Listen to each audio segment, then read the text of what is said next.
what should we do when Ramadan approaches?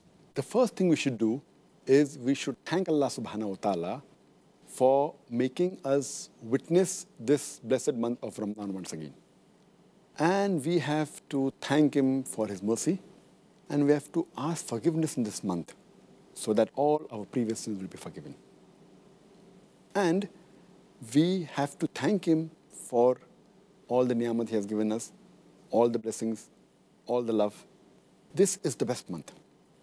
And Allah subhanahu wa ta'ala says in the Quran, in Surah Baqarah, chapter number 2, verse number 185, it says, Shahru Ramadhan allathee onzila feehi alqur-anu hudan lilnnasi wabayyinatin mina alhuda waalfurqan. Which means that Ramadan is the month in which the Quran was revealed as a guidance for mankind and signs for guidance and judgment between right and wrong.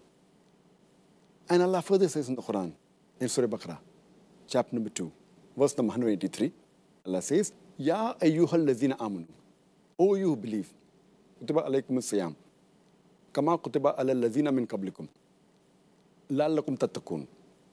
O you who believe, fasting was prescribed to you as it was prescribed to people who came before you, so that you may learn self-restraint.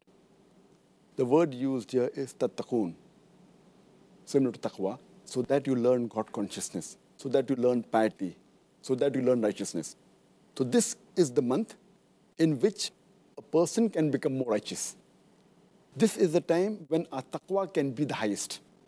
And this is a month, it is an annual training.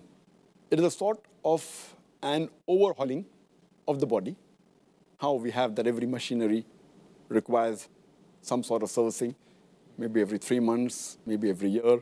And if you allow me to call the human beings as the best machinery in the world, doesn't it require a servicing or overhauling? So Ramadan is an annual overhauling of the human body. It is a spiritual and moral training for the human being. And it is a purification of the body, mind, and soul. This is the month where we can increase our taqwa. We can increase our patience. And we can derive the benefits and the guidance from the Quran. Subhanallah. Jazakallah khair.